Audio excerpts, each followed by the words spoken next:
Chicken చాలా అద్భుతంగా ఉంది. బాబీ, జెనీ నోరు విప్పి మాట్లాడటమే కాదు, నోరు తెరిచి అన్నం కూడా తిందా? జేనీ సంగతి మీకు తెలియదు బావగారు. ఒకప్పుడు మాటలతో మనుషులను తినేసేది, ఇప్పుడు కళ్ళతో మింగేస్తుంది అనుకుంటాం. బావేలే అమ్మా, ఆ మాత్రం సరసమాడే అధికారం ఉంది వాడికి. అయినా నీకు మన దేశం సాంప్రదాయాలు సరదాలు తెలియవుగా? Correct correct. వెల్, రేపేడు మన ప్రోగ్రాం. రేపు మనమంతా కలిసి బర్డ్ శాంక్చురీకి వెళ్తున్నాం.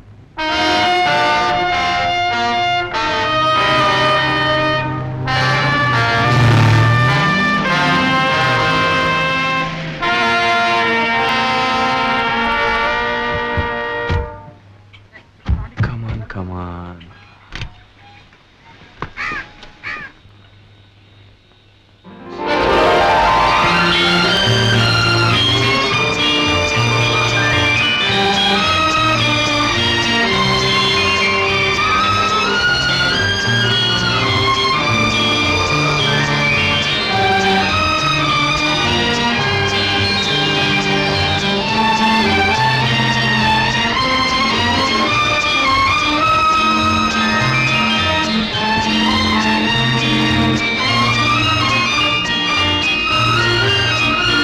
అవును, ఈ పక్షులన్నీ దేశ దేశాల నుంచి ఒక్క సీజన్లోనే వస్తాయంట. అవును, పశువులు, పక్షులు, చెట్లు, చేమలు, ప్రకృతిలో అన్నిటికీ ఓ సీజన్ అంటూ ఉంది. మనిషికి ఏ సీజను లేనిది. ఎస్, మనిషికి రీజన్ పెరిగి సీజన్ పోయింది. అవును, ఆ ఎర్రటి పూలను మీరేమంటారు? వాటిని ఇంగ్లీష్ లో ఫ్లేమ్ ఆఫ్ ది ఫారెస్ట్ అంటారు. తెలుగులో మోదుగ పూలు లేకపోతే అగ్ని పూలు అని పిలుస్తారు. అగ్నిపూల, బ్యూటిఫుల్. అమ్మమ్మ, ప్యాకాడుకుందామా? బాబీ, మా అమ్మమ్మ ప్యాకెట్లో చెయ్యి తిరిగిన మనిషి. డీల్ షో తిప్పేసి ఎదుటి మనిషిని డీలా చేసేస్తుంది. కరెక్ట్ బాబీ. నేను ఒకసారి పొరపాటుగా ఈవుతాడాను. చివరికి నా స్టెథోస్కోప్, థర్మామీటర్ కూడా తాకట్టు పెట్టాల్సి వచ్చినాయి అనుకో.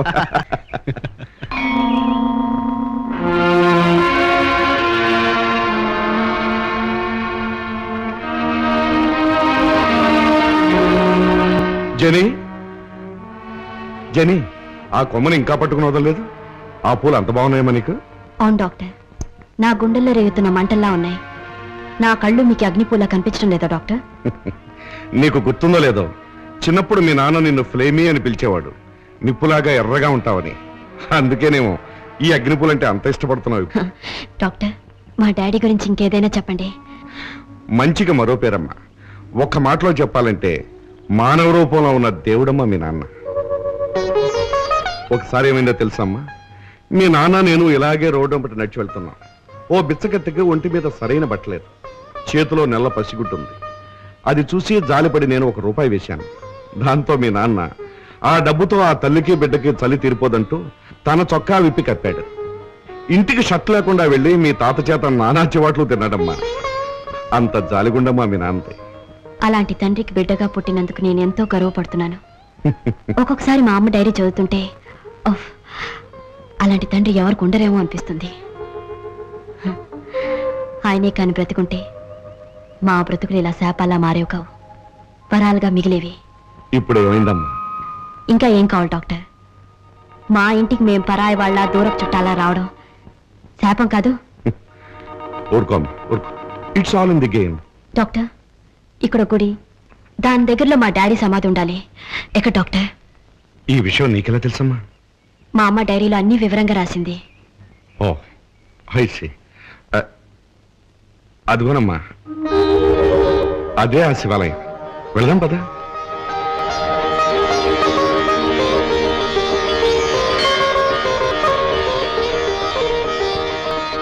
ఏమిటది?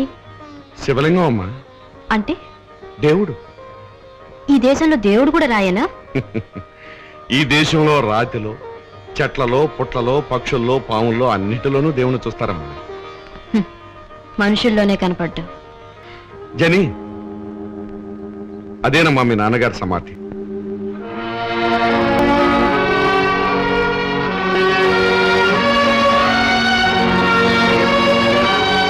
అది మీ తాతగారి సమాధి, ఇది మీ నాన్నగారిది.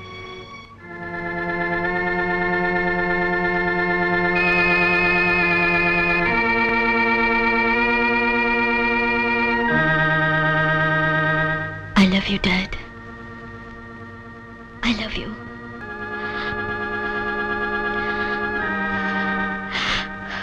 I love you, Dad. I love you.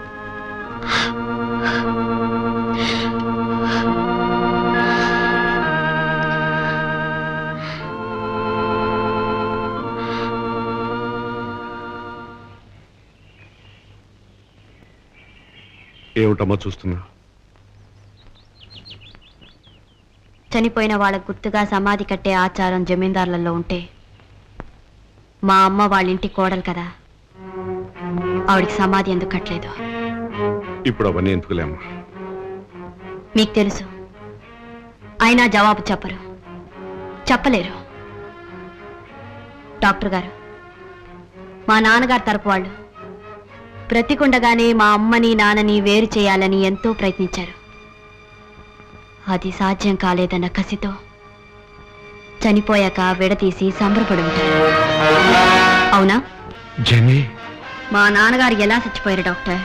మీ నాన్నగారికి వేటంటే ప్రాణం అమ్మా. ఒకసారి తుపాకీ తుడుస్తూ ఉండగా అది పేలి. నో, అబద్ధం చెప్పండి డాక్టర్. మా నాన్నగారు తుపాకీ తుడుస్తున్న సమయంలో అదును చూసి ఇంకెవరో ఆయన్ని బలి తీసుకున్నారు. ఖచ్చితమైన హత్యని ఆత్మహత్యగా చిత్రిస్తే చూస్తూ ఊరుకున్నారు మీరందరూ. ఈ విషయాలన్నీ నీకెవరు చెప్పారమ్మా? మా అమ్మ డైరీ. అందులో ఇంకేం రాసి ఉంది? రాజేశ్వరి ఆంటీ భర్త ఎంత దుర్మార్గుడో, అధికారాన్ని చేజిక్కించుకుని మా అమ్మని నాన్నగారిని ఎన్ని బాధలు పెట్టాడో వివరంగా రాసింది. అందుకే డాక్టర్, ఈ ఇంటి మనుషులంటే నాకు అసహ్యం. I hate them from top to toe. I want to kill them, doctor. I want to kill them all. జెనీ, ఈ విషయం కృష్ణ చైతన్యకి తెలిస్తే ఎంత బాధపడతాడో తెలుసు. Let him go to God.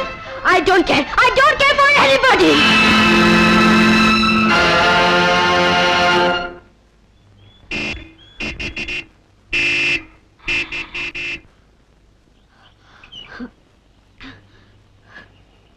ఊరుకోమ్మా, ఊరుకో. వాడు రెడీ అయినట్టున్నారు. వెళదాం పద. రా.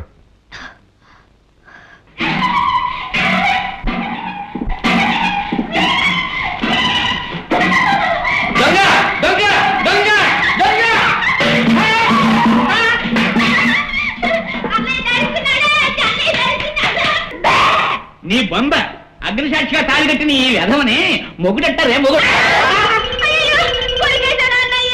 అన్నయ్య అంటే తోడు పుట్టినవాడే పిచ్చి తీరుగా. నువ్వెప్పుడు ఇంతే.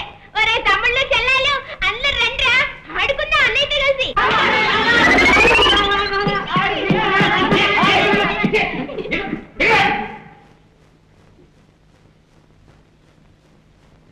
కర్మరా కర్మ.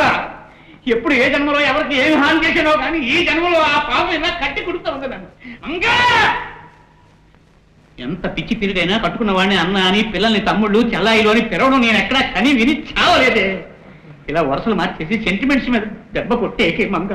అవునమ్మా, మమ్మల్ని తమ్ముళ్ళు అని పిల్లలకే పిల్లలు భయపడతారు.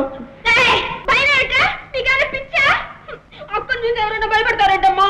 మనందరం కలిసి చెమ్మ చెక్క ఆడుకుందాం. అన్నయ్య నువ్వు రాని ఆడుకుందాం.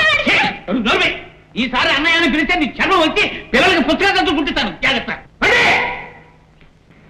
కృష్ణ పరమాత్మ, పిచ్చి పెళ్ళాన్ని వెరి సంతానాన్ని ప్రసాదించేవా దేవుడా? 1000 మంది అందమైన ఆడవాళ్లతోటి కులకడం కాదు స్వామి, ఒక్క పిచ్చి దాంతో కాపురం చేసి చూస్తాను. సీతాపతి,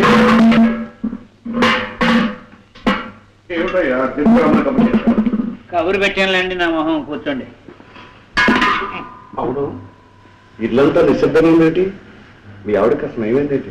నా శార్థం ఏమైందండి? ఇదిగో ఇప్పుడు మీరు తల్లిని బెందించుకుని నా నెత్తిన అయిపోయింది. ఈ చెంబులంటే నా నెత్తి మీద వేసి ఆఖరి పిచ్చి వేషాన్ని వేసి ఇప్పుడు రెస్ట్ తీసుకుంటాను. ఇక లాభం సీతాపతి, ఈ జబ్బు మన మందులతో నయమేలా కనిపించట్లేదు. ఏదో పిల్లల్ని చూసుకుంటాది కదా అని దీన్ని 3వ పిల్లంగా కట్టుకుని ఇప్పుడు అనుభవిస్తున్నాను డాక్టర్ గారు. అయితే మాత్రం తెలిసి తెలిసి పిచ్చిదాన్ని ఏదో వేపకాయంత వెర్రే కదా, కొండంత ఆస్తి కలిసి వస్తుంది అని గడ్డి తిన్నాను. ఆఖరికి వేపకాయంత వెర్రి పుచ్చకాయంతగా మారి నా నెత్తినెక్కి కూర్చుంది బాబు. ఇంకా నిర్లక్ష్యం చేస్తే ముందు ముందు చాలా ప్రమాదం సీతాపతి. వెంటనే ఏదైనా మెంటల్ హాస్పిటల్లో చేర్పించడం మంచిది. చేర్పించేయాలండి బాబు. ఇప్పుడు బిందుల దాకా వచ్చిందండి. తర్వాత ఏ కత్తిపేట కూర్చొని ఎప్పుడప్పుడు నన్ను వేసేస్తుందని నాకు అసలు భయంగా ఉందండి బాబు. విషయం చవయ్యా